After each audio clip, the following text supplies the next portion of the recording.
안녕하세요, 양쌤입니다. 여러분들을 품질의 세계로 초대합니다.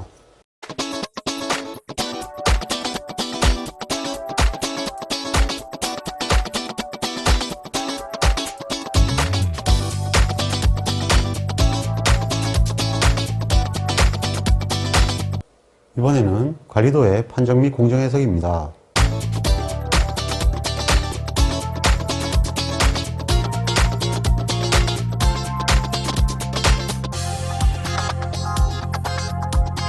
자, 그럼 이번에는 공정능력 지수를 알아보도록 하겠습니다. 공정능력 지수는 PCI라고 합니다. 프로세스 캐파빌리티의 그 C가 되고요. 그리고 이제 인덱스해서 이제 PCI다 이렇게 얘기를 하는데요. 주의할 것은 캐파시티가 아니라 캐파빌리티라는 겁니다. 그러니까 이제 아이디얼 상태의 공정능력을 일단 얘기합니다. 이 실질적으로 공정능력을 뜻할 때는 몇 가지의 용어를 좀 아셔야 되는데, 우선 우리가 얘기하는 플러스 마이너스 3시그마를 자연공차 또는 공정변동이라고 한다고 했죠. 예, 이것을 공정능력에서는 공정능력치라고 합니다. 그래서 공정능력치를 구하시오라 그러면 이것은 플러스 마이너스 3시그마를 계산하시오라는 것으로 이해를 하시면 되겠습니다. 그런데 왜 명칭을 공정능력치라고 했냐 하면은 용어 자체가 공정능력 지수를 구하는 거죠. 이 공정능력 지수는 플러스 마이너스 3시그마와 규격공차를 비교한 것입니다. 즉 보시다시피 플러스 마이너스 3시그마가 규격공차보다 매우 작으면 거의 분량이 안 나오는 형태가 되죠. 이것은 공정이 일부 치우침이 발생한다 하더라도 분량이 나올 확률이 굉장히 낮게 됩니다. 그래서 이러한 공정은 굉장히 우수한 공정이기 때문에 관리만 잘한다면 분량이 전혀 안 나오게 되죠. 반면에 이러한 공정은 플러스 마이너스 3시그마에 비해서 규격공차가 굉장히 작습니다. 상대적으로. 그러다 보니까 이거는 현 상태 자체에서 분량이 나오는 그런 형태거든요.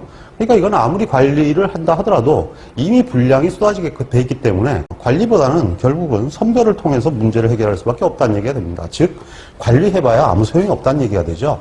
이를 평가하기 위해서 나온 지수로서 자연공차보다는 공정능력치가 좀 용어가 자연스럽지 않겠습니까? 그래서 이를 관리하기 위해서 플러스 마이너스 3시그마 W가 토러런스를 맞비교를 시킨 겁니다. 여기서 플러스 마이너스 3시그마 W가 왜 밑으로 갔냐 하면 이 플러스 마이너스 3시그마는 표준을 개정하기 전에는 바뀌지 않는 값입니다. 그런데 토러런스라는 것은 협상에 따라서 달라질 수 있기 때문에 기준 대비 이것이 어떻게 되냐에 따라서 그것을 어느 정도의 품질을 실현할 수 있다는 것을 보여줄 수 있는 형태가 되기 때문에 플러스 마이너스 3시그마 W가 밑변으로 간 거죠.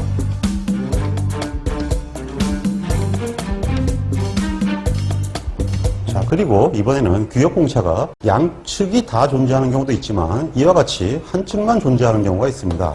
이런 경우에는 규격공차가 한쪽이 없기 때문에 값이 무한대가 되죠. 그러면 무한대 나누기 자연공차는 값이 무한대가 되니까 이것은 올바른 평가를 할 수가 없습니다.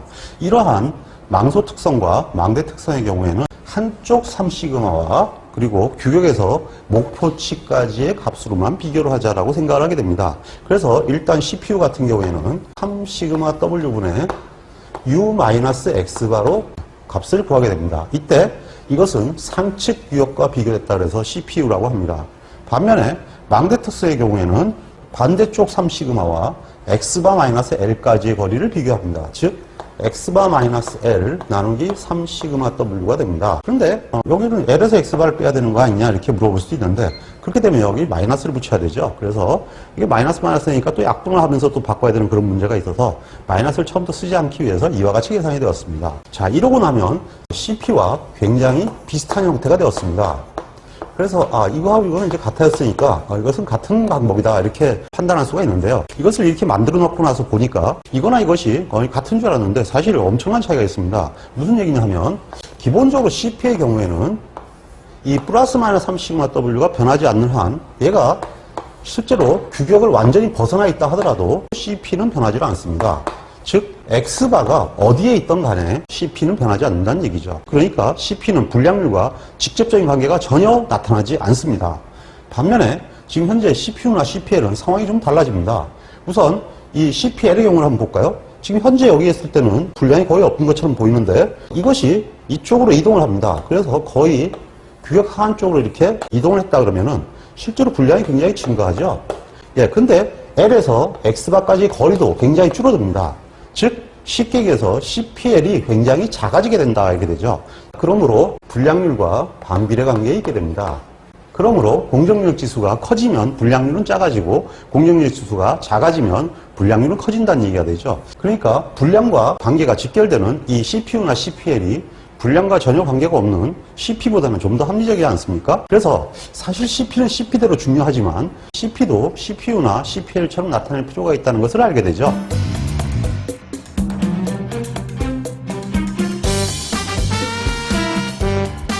그래서 망목 특성인 경우에는 최소 공정 능력 지수라는 개념을 도입을 하게 됩니다.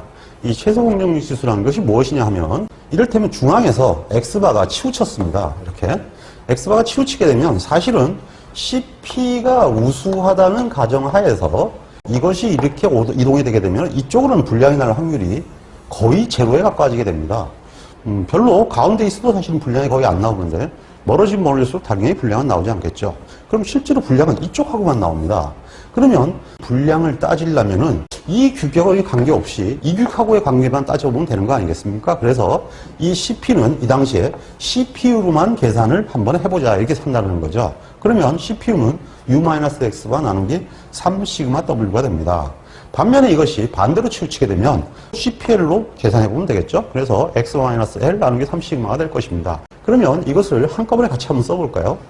어느 쪽이든 치우치게 되면 분자가 작아지기 때문에 치우친 쪽의 값이 적게 나옵니다. 그러니까 망목 특성의 최소 공정력 지수는 이렇게 표현할 수가 있습니다. CPK는 min CPKU CPKL이다 이렇게 표현할 수가 있겠죠.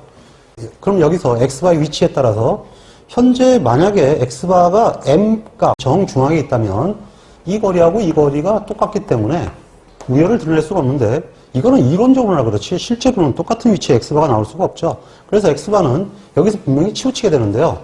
이 X바의 위치에 따라서 작은 쪽의 값을 선택하면 된다 이런 얘기죠. 당연한 얘기가 되는 게 뭐냐면 지금 현재 여기 있을 때는 같은데요. 지금 X바 1로 옮겨졌어요. 그러면 분자의 거리가 이 거리와 이 거리의 차이거든요. 이건 누가 봐도 이쪽이 작죠.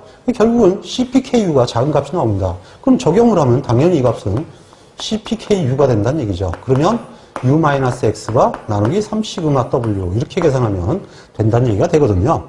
그래서 최소 공정력 지수란 얘기가 붙은 이유는 둘 중에서 작은 값으로 뽑으면 되기 때문에 최소 공정력 지수다 이렇게 이해를 하시면 되겠습니다. 원래는. 근데 문제는 시험 문제가 치우침을 고려한 공정능력 지수다 이런 말이 나와요. 이거는 왜 그러냐 하면 60년 전에 품질 관리가 처음 들어왔을 때 CP라는 이론이 그 당시에 들어왔습니다. 그때 들어올 때 이것을 치우침을 고려한 공정능력 지수라고 얘기를 했는데요. 이 CPK 계산법이 1-KCP가 됩니다. 그러면 K는 어떻게 구하느냐? K는 이렇게 얘기했어요. 2분의 U-L이니까 반 토로런스니까 요거죠. 예, 요 거리분의 X바 마이너스 M 절대값을 씌운 걸로 되어 있는데요. 그거는 뭐 플러스 기호가 나와야 되기 때문이죠. 그러면 X바 마이너스 M이니까 요 거리가 되죠. 이거 나누기 이거라는 얘기거든요. 그거를 값을 구해서 1에서 빼요. 그럼 어떻게 되냐? 요거의 비율이 되죠. 즉 CP 값에서 요거 나누기 요거의 비율이니까 결국은 이거를 곱하면 이거하고 똑같은 값이 나옵니다. 궁금하시면 문제를 직접 한번 풀어보시면 됩니다. 데이터를 넣어놓고. 결국은 똑같은 값이 나오게 돼 있는데요. 그러다 보니까 옛날에는 이 K라는 게 수학적으로 얘기하는 상수를 뜻하는 단어예요. 그래서 보통 상수를 뜻하는 단어로 K를 많이 쓰거든요. 그래서 이렇게 써놓고 치우침도를 K라고 불렀어요. 이 K를 치우침도라고 했고요. 그러다 보니까 치우침도를 고려한 공정능력이다. 그래서 치우침을 고려한 공정능력 지수다. 이렇게 이름이 붙었습니다. 근데 실제로 처음 만들 때 이런지 몰라도 이미 식스시그마를 하면서 빌 스미스라는 분이 식스시그마의 창시자라고 했죠. 이 빌 스미스가 CP와 CPK의 차이를 설명하면서 시작됐어요.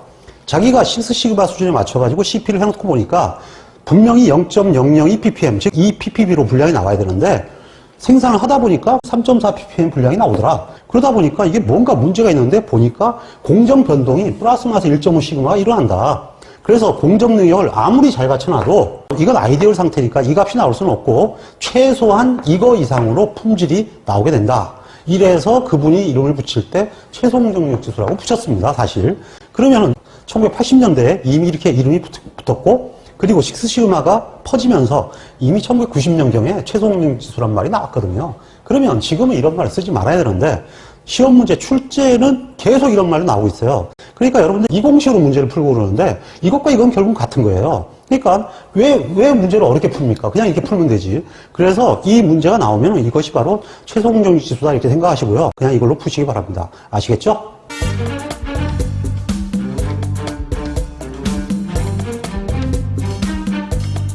자, 그러면 CP와 아울러 공정평가지수로 쓰는 공정성능지수, 즉 PPI에 대해서 한번 알아보도록 하겠습니다. 이 PPI는 CP와 달리 장기 공정 능력을 평가하는 그러한 얘기가 됩니다. 즉 CP는 단기 공정 능력을 평가하고, 그래서 이것은 뭐라 그러냐면 기술적 품질 수준이다 이렇게 얘기를 합니다. 즉 표준을 지켰을 때 나타나는 품질 수준을 얘기하는 거죠. 반면에 PP는 장기 공정 능력이기 때문에 운영 실적이다 이렇게 되는 거죠. 그래서 보통 PP는 분기 이상의 활동을 기준으로 합니다. 그러니까 분기나 반기, 연간 운영을 했을 때 얼마나 표준을 잘 지켰느냐, 그래서 품질이 어느 정도 창출되었느냐 하는 것을 평가하는 실적 평가 지표가 됩니다.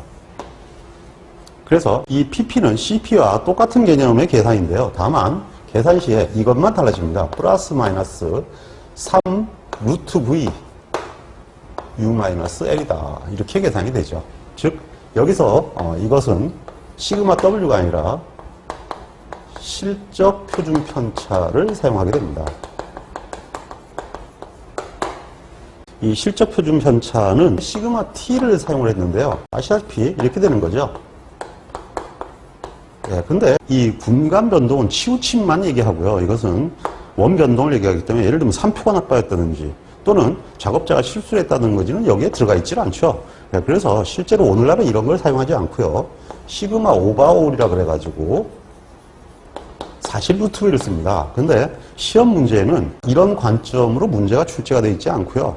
그냥 루트 V를 쓰거나 또는 시그마 T를 쓰는 것으로 되어 있습니다. 뭐 시험 문제가 그런 식으로만 출제가 되고 있으니까 그냥 당하지 마시고요. 기출문제를 보시면 혹간 PP가 나와 있는데 그 PP 역시 간단하게 표준 편차가 얼마다 이런 식으로만 출제가 되거든요. 사실상 오버올이지만은 시그마 T의 관점으로 출제되고 있으니까 그래 아시고 답안을 쓰시면 되겠습니다.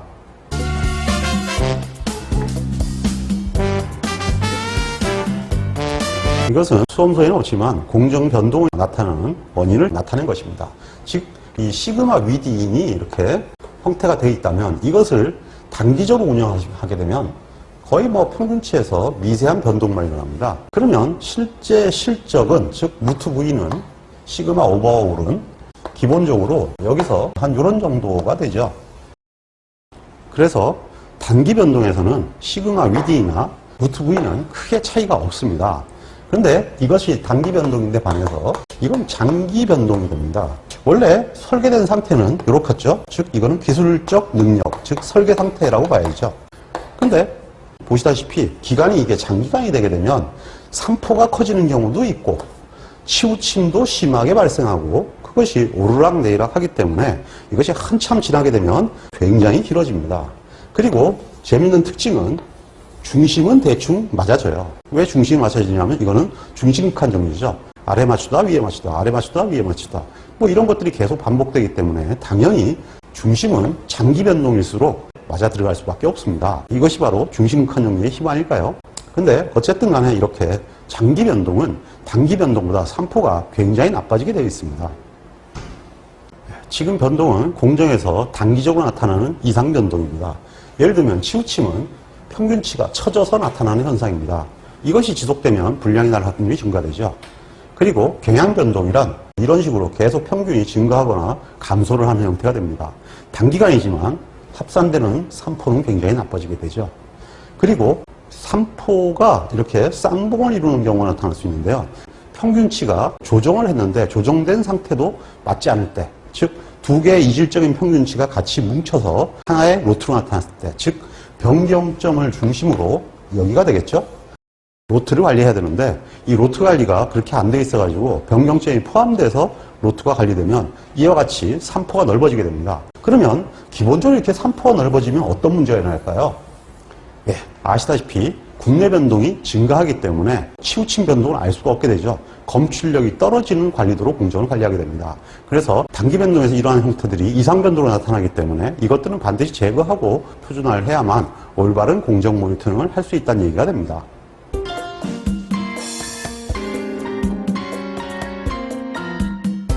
그리고 허가한 시험에 출제되는 공정능력 B라고 있습니다. DP라고 하는데요. CP의 역수입니다. DP는 굳이 외울 필요는 없습니다만은 일단은 암기하고 싶으면은 CP를 디빈다 이렇게 알고 계시면 됩니다. 디빈 뒤집는다는 뜻의 사투리예요. 자, 그럼 지금부터 무엇보다 중요한 공정능력을 평가하는 방법을 배우도록 하겠습니다. 일단 공정능력을 평가하려고 그러면은 여러분들 식스 시그마 얘기 들어보셨죠? 예, 6이 정점입니다. 식스 시그마 수준. 이게 무슨 얘기냐면요. 플러스 마이너스 6시그마를 토러런스로 하고 플러스 마이너스 3시그마분의 즉 공정능력치로 나눈다라고 했을 때 기본적으로 6시그마를 이렇게 나누면 공정능력이 되거든요. 그럼 대략 2.0이 되죠. 예, 여기서부터 일단은 숫자가 시작한다고 보면 됩니다. 6에서 그러면 플러스 마이너스 5, 플러스 마이너스 4, 플러스 마이너스 3, 플러스 마이너스 2 이렇게 넣은 다음에 여기다가 일단 숫자를 집어넣으세요. 여기가 제로, 분량이 없다 이런 얘기입니다. 1, 2, 3, 4 그러면 사실 끝난 거예요.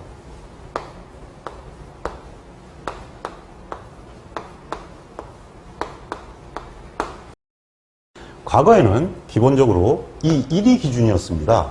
여기서 1등급이라고 되어 있는데요. 쉽게 얘기해서 3분의 5에서 즉 1.67에서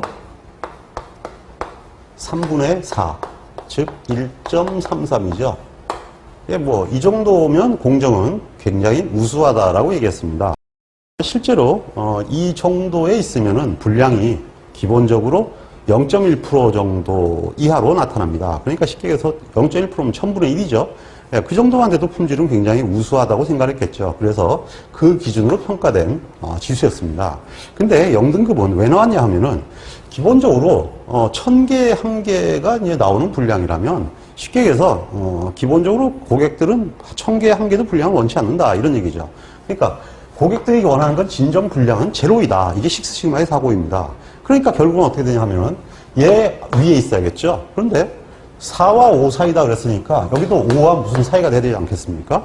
5와 6 사이다. 그래서 만들어진 것이 바로 식스시그마라는 이론입니다. 즉 분량이 기본적으로 나오지 말아야 된다라는 극한이다 이런 얘기죠. 그래서 식스시그마가 뜻하는 용어는 품질의 극한이다 이런 뜻도 되고 있습니다. 자, 그러면 당연히 CP는 3분의 5보다 크다. 즉 1.67보다 크다 이렇게 되겠죠. 예, 그래서 이러한 기준을 우리가 0등급이라고 그러고요. 그 다음부터는 순서대로 들어가면 됩니다. 3분의 4에서 3분의 3 사이는 2등급, 그리고 3분의 3 사이에서 3분의 2 사이는 3등급, 그리고 3분의 2 이하는 4등급이다. 이렇게 계산이 되는 거죠. 자, 이 기준 쉽게 외우시겠죠? 그래서 지금 얘기한 대로 3분의 6을 관점으로, 즉 식스시그마의 관점으로 숫자를 하나씩 쭉 깔아가고 그 사이에 0, 1, 2, 3, 4를 넣으면 끝납니다. 그럼 공정을 평가하는 방법은 1등급이 기준입니다. 공정능력이 우수하다. 그럼 0등급은요. 공정능력이 매우 우수하다. 이렇게 되죠. 그러니까 공정능력이 매우 우수하니까 기본적으로 어떻게 되느냐. 이제는 품질보다는 생산성 향상에 관점을 둔다. 이런 형태로 접근을 하시면 되겠습니다. 그 다음에 2등급 같은 경우에는 뭐냐 하면은 공정능력이 빠듯하다 이렇게 나옵니다. 보통이다 그러기도 하고요. 부족하기도 하다고 빠듯하다 이런 얘기도 하죠. 실제로는 요거는 1보다는 크므로 기본적으로 규격이 자연공차보다는 크단 말이에요. 그러니까 관리를 무지하게 잘하면 분량이 안 나올 수 있다. 그러니까 관리에 최선을 다해야 된다. 그리고 장기적으로는 표준을 개선해야 된다. 너무 관리하기 힘들다 이런 얘기겠죠. 3등급은요. 처음부터 분량이 나온다. 이런 뜻이에요. 그러니까 당연히 전수 선별을 해야 되거든요. 이 시험 문제는 이렇게 나옵니다. 공정 능력이 나쁨으로 샘플링 검사에 최선을 다한다. 그럼 틀린 얘기가 돼요. 일단 뭐냐면 분량을 뽑아내야 되기 때문에 이것은 선별을 해야 하는 것밖에 없거든요. 처음에 그 샘플링 검사 설명드린 대로 선별은 전수 검사를 얘기하지 샘플링 검사를 얘기 안 해요. 그러니까 이거는 전수 검사를 한다는 맞는 얘기지만 샘플링 검사를 한다 그러면 틀린 얘기입니다. 그리고 규격을 조정한다는 얘기가 나오는데요. 이건 무슨 얘기냐 하면은 엿장수 마음대로 조정하는 게 아니고 협상을 해서 조금 규격을 완화시켜달라고 고객사에 부탁을 한다는 얘기입니다. 실제로 그렇게 해서 해결할 수도 있습니다. 왜냐하면 도저히 기술적으로 안 되는 건 어쩔 수 없는 거 아니겠습니까? 그러면 고객사 입장에서도 그 회사밖에 거래 상대가 없다면 현실적으로 기한을 주고 그것을 조정해달라고 하는 경우도 있을 수 있죠. 그 얘기를 하는 것입니다. 어쨌든 궁극적으로 이 2등급 밑에는 분량이 나오는 수준으로 관리하기가 매우 어려운 상태입니다. 그러므로 당연히 공정을 개선하고 그리고 근본적으로 표준을 개정하지 않으면 해결되는 문제는 아니죠. 예. 그래서 이러한 형태의 평가와 조치 방법을 묻는 문제들이 상당히 많이 나오니까 상당히 주의를 기울여 주시기 바랍니다.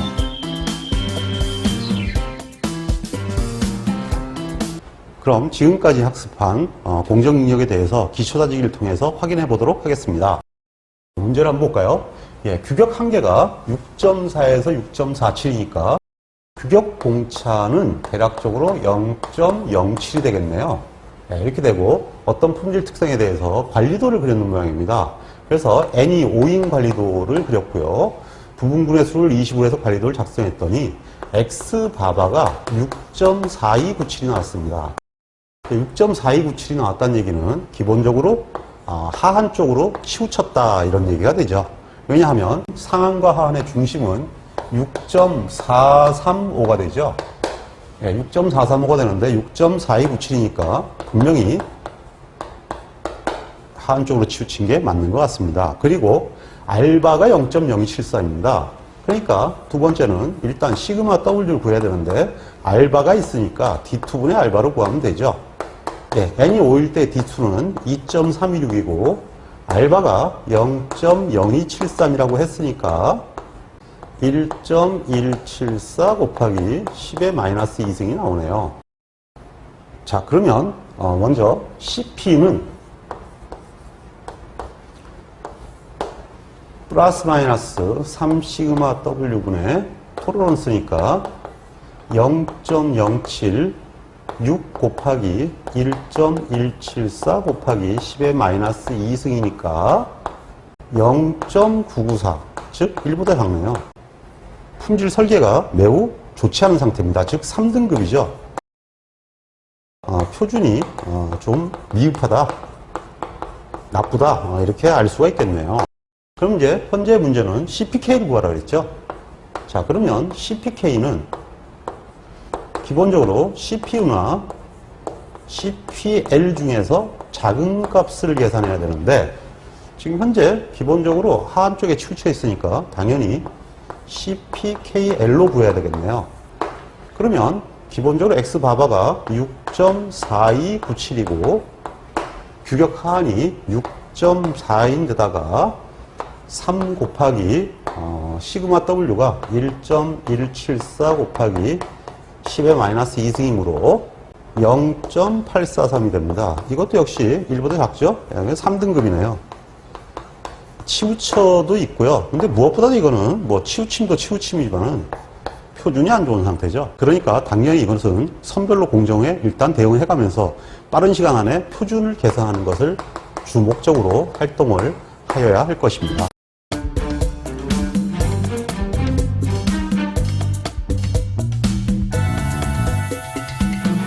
샘플링 검사와 마찬가지로 관리도의 성능을 표현하는 곡선을 오시곡선이라고 합니다. 이것은 샘플링 검사와 동일하게 합격, 즉 검출되지 않을 확률을 나타낸 것입니다. 그러니까 관리도의 오시곡선은 검출력을 나타낸 것이다. 그러면 역시 틀린 얘기가 되겠죠? 그래서 검출력을 보여주긴 하지만 오시곡선은 검출하지 못할 확률을 나타내기 때문에 객관 시험 문제 특히 주의를 해주시기 바랍니다. 어쨌든 좋은 관리도가 뭐냐 하면 오경보가 없어야 됩니다. 오경보가 없다는 얘기는 일종 오류가 없어야 된다는 얘기죠. 일종 오류가 없으면서 공정 변동이 발생할 경우에 이상 상태를 인지시켜주는 관리도다. 이런 얘기죠. 그래서 이 검출력이 어느 정도인지를 알기 위해서 관리도의 50옥선을 활용하게 됩니다. 그리고 검출력은 관리 한계에 폭과 한계가 있으니까 관리 한계나 폭의 산포가 크면 그만큼 검출력이 나빠지게 되겠죠. 그러니까 관리 상태로 나타날 확률이 높아지니까 50옥선의 확률이 높아지는 형태가 되고요. 반면에 관리 한계의 폭이 작아지면은 50옥선의 확률이 낮아지게 됩니다. 즉 검출력이 상대적으로 높아지게 되는 거죠. 그러니까 관리 한계 및 산포가 커질수록 관리 한계 내에 있을 확률이 높아지게 되죠. 그러므로 부분군의 크기가 작을수록 검출력이 나빠지고, 즉 50옥선이 좋아지고, 반면에 부분군의 크기가 커질수록 검출력이 증가하게 됩니다.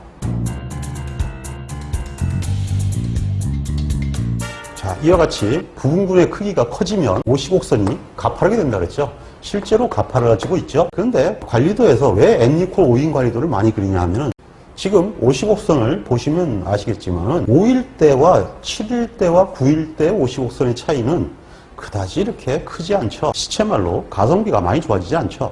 차라리 부분군의 크기를 한 5개 정도로 하고 좀 더 자주 뽑는 것이 한꺼번에 부분군의 주기를 길게 하고 많이 뽑는 것보다 훨씬 더 효과적이다라는 차원에서 부분군의 크기 5인 관리도를 권장을 하는 거죠. 예, 학습서에는 소개되어 있지 않지만 이것은 알과이도 50옥선입니다. 알과이도 50옥선 역시 마찬가지로 이건 2일 때고요. 4일 때 증가하니까 검출력이 올라가는 게 보이죠? 근데 실질적으로 이것이 6일 때와 9일 때 이렇게 되어 있는데요. 4일 때, 6일 때, 9일 때입니다. 즉 처음에는 50옥선이 급격히 떨어지지만 어느 정도 5, 6개가 증가하면서부터는 떨어지는 폭이 조금 둔화됩니다. 그래서 결국은 군내 변동을 체크하는 것 역시 마찬가지로 한 5개 정도만 되면은 어느 정도 검출을 할 수 있으니까 차라리 부분군의 주기를 단축하는 것이 오히려 부분군의 크기를 크게 하고 주기를 낮추는 것보다도 더 효과적임을 역시 알 수 있습니다. 그러므로 관리도는 부분군의 크기가 4 내지 6인 관리도가 많이 권장이 되고 차라리 좀 주기를 단축해서 검출력을 올리는 쪽을 권장한 이유가 바로 이 50옥선을 통해서 알 수 있습니다.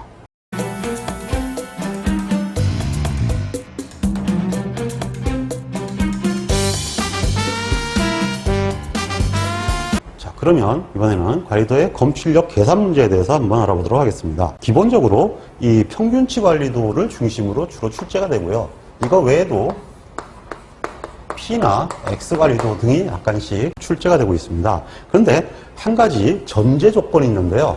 반드시 산포가 관리 상태라는 조건에서 출제가 됩니다.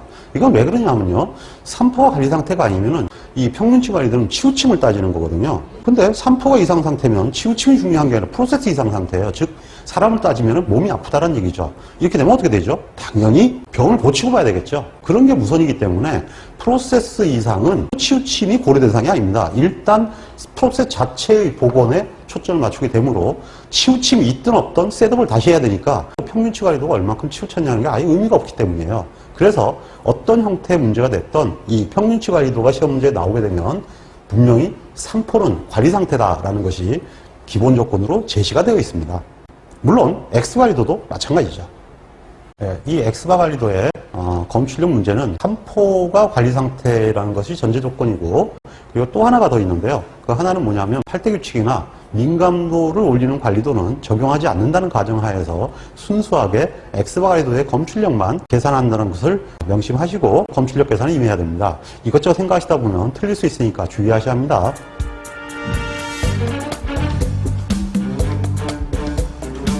그러면 도표와 수식을 통해서 한번 알아보도록 하겠습니다. 평균이 정상적인 상태에서 관리 한계가 정해집니다. 즉 UCL과 LCL이 정해졌죠. 그런데 평균치가 위로 가든 아래로 가든 평균치에 치우침이 발생했다, 이런 얘기죠. 그러면 평균치가 얼마나 변했냐 하는 건데, 얘가 뮤인데요. 얘는 뮤 플러스 1시그마만큼 변했다, 이런 얘기입니다. 자, 보시다시피 이 그래프가 위로 올라가게 되면 이만큼 부적합이 나타나게 되죠. 예, 이것이 바로 1-베타, 즉 검출력이 됩니다. 그럼 이 값이 얼마인지 알아보도록 하겠습니다. 참고로 1-베타는 검출력을 뜻한다라고 통계학에서 이미 배웠죠. 그런데 참고로 검출력은 부적합 확률과 달라서 UCL을 벗어나거나 LCL을 벗어나는 경우지 UCL과 LCL을 동시에 벗어나지는 않습니다. 왜냐하면 R 관리도는 관리 상태라고 그랬죠. 그 알고리즘 관리 상태니까 시그마 W는 커지지 않았다는 얘기예요. 근데 두 번째는 치우침이 발생했는데 치우침은 위와 아래로 동시에 발생할 수는 없습니다. 평균치는 한 방향으로 변하죠. 그러면 반대 방향은 벗어날 수 있습니까? 없습니까? 벗어날 수는 있죠, 확률적으로. 근데 그게 문제는 일정오류라는 거죠. 예, 일정오류 알파가 검출력은 아니죠. 그러면 결국은 이 상태에서 검출력은 한쪽 방향만 계산하면 된다는 얘기죠. 그래서 기본적으로 이건 반대쪽은 계산을 안 하는 게 원칙입니다. 자, 그러면 검출력을 한번 계산해 보겠습니다. 1마이너스 베타는 프로 타점 X바가 UCL을 벗어난다. 이래야 되겠죠. 타점 X바가 UCL을 벗어나면 기본적으로 검출력이 되겠죠. 이 확률을 계산하면 되는 겁니다. 그러면 X바를 무시하라 이렇게 되는 거 아니겠습니까? 예, 평균이 변했으니까 뮤 다시가 되죠. 그리고 이것은 X바 가리도니까 시그마 X바가 되겠죠. 그러면 UCL도 마찬가지로 UCL 마이너스 뮤 다시 시그마 X바로 계산해야 되지 않겠습니까? 예, 그러면 이제 얘는 바로 뭡니까? 이것이 바로 표준정규분포니까 G죠. 그러면 프로 G는 UCL은 기본적으로 뮤 플러스 3 루트 n분의 시그마입니다. 왜냐하면 시그마 X바니까요. 그리고 마이너스 뮤는, 무 다시는 기본적으로 뮤 플러스 1 시그마가 증가했다고 했습니다. 그리고 미체는 시그마 X바니까 시그마 퍼 루트 n이 되겠죠. 자, 이때 n은 4라 그랬거든요. 그러면 뮤하고 뮤는 약분이 되죠. 그리고 이거는 2분의 3이니까 1.5 시그마고 여기서 시그마를 빼면은 0.5 시그마가 되죠. 밑에도 당연히 0.5 시그마가 되니까 이게 약분이 되네요. 그러면 G는 1보다 크다. 이런 값이 나왔습니다. G가 1보다 크다는 얘기는 값이 얼마가 되겠습니까? 예, 0.1587이 되죠. 그러니까 이 형태에서의 검출력은 15.87%라는 얘기가 됩니다. 예, 검출력 계산은 이와 같이 실제로 평균치의 정규근사를 이용해서 확률을 구할 수가 있습니다.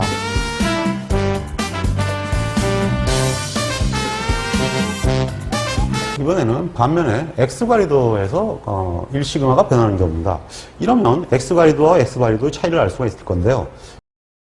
역시 기본적으로 뮤에서 뮤 플러스 시그마로 1시그마가 증가한 케이스입니다. 그러면 이번에는 타점 X가 UCL을 벗어나야 합니다. 그러면 이것도 마찬가지로 X도 무시하고요. UCL도 무시합니다. 자, 그러면 얘는 G가 되죠. 그러니까 프로 G는 UCL은 뮤 플러스 3시그마가 되고요. U 다시는 똑같이 1시그마가 변했으니까 U 플러스 시그마가 되겠죠. 그리고 여기는 X가이도니까 시그마가 됩니다. 그러면 약분을 하고 나면 2시그마가 되고 나누니까 G는 2.0보다 크다 이렇게 되죠. 예, 그러면 당연히 이 값은 0.0228이 됩니다. 그러니까 X바 가리도는 0.1587인데 반면에 X 가리도는 0.0228이니까 검출력의 차이가 상당히 큼을 알 수 있죠. 그래서 X바 가리도가 X 가리도보다도 검출력이 뛰어납니다. 그러니까 같은 부분군에서 하나의 시료를 취하는 것보다는 여러 개의 시료를 취하는 것이 당연히 검출력을 올릴 수 있기 때문에 X가리도를 작성하는 것보다는 X바가리도를 작성하는 것이 훨씬 더 유리하다고 할 수 있습니다.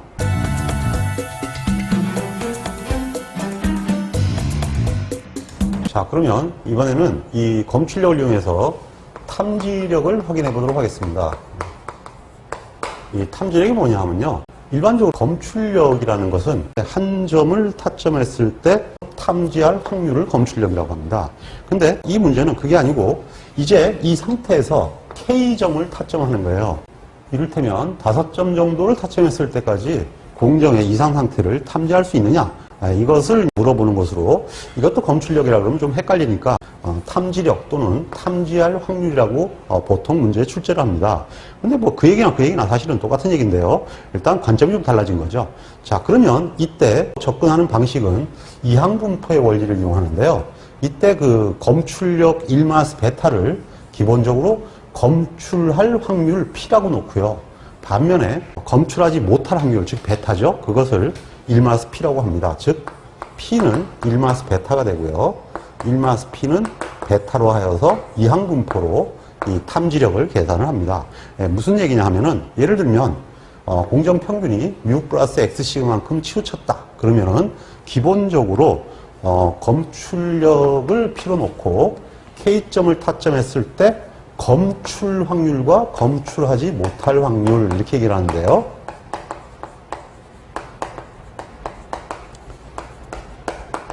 검출 확률은 X가 0보다 크다가 되고 검출하지 못할 확률은 X가 한 점도 벗어나지 않는다 이런 얘기가 되거든요. 그래서 이 경우에는 기본적으로 1-프로 X는 이퀄 0으로 구하죠. 즉 이와 같은 공식으로 구하게 되는데요. 그러면 이걸 계산하는 방법이 이렇게 되는 거죠. 1-K번 타점했는데 하나도 검출하지 못했다 이렇게 되고요. 1-베타 즉 얘가 P가 돼서 여기서 하나도 검출하지 못했고요. 베타에서는 K점이 나왔다 이렇게 되죠. 그러니까 결국은 1-베타 K가 되는 거죠. 이와 같은 식으로 계산을 하게 되면 K점 타점했을 때의 검출 확률이 됩니다. 그러니까 BK는 K점 타점하고도 검출하지 못할 확률이 되겠죠.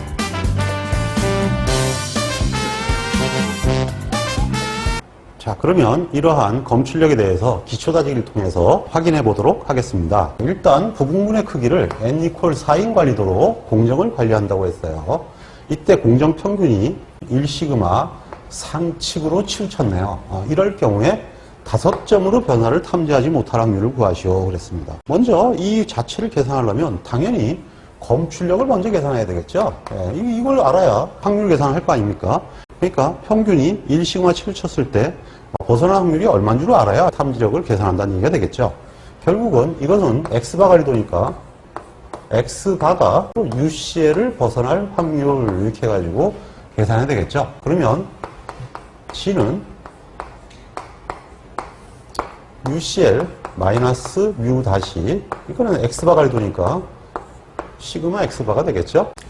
그러면 먼저 UCL은 U 플러스 3 곱하기 루트 4분의 시그마가 되겠죠.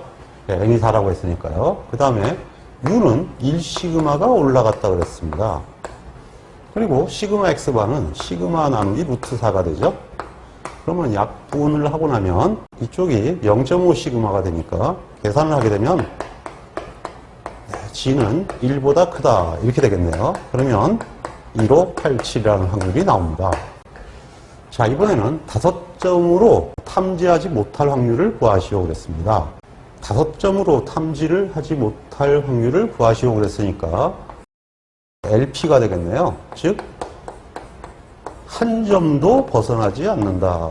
여기서 X바가 벗어나지 않는다 이렇게 하는 게 맞긴 맞는데 이렇게 되면 또 이항분포상에 헷갈릴 수 있으니까 그냥 타점 X가 확률 변수가 이런 뜻으로 받아들이기 바랍니다.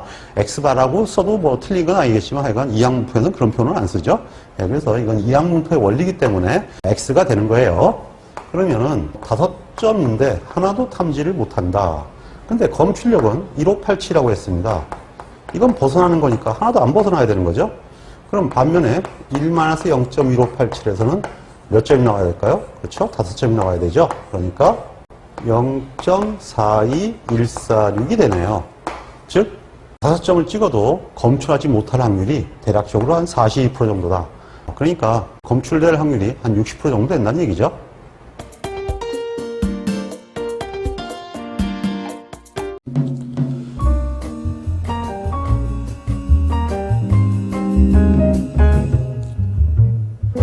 품질 경쟁력은 제때에 제대로 행하는 것입니다.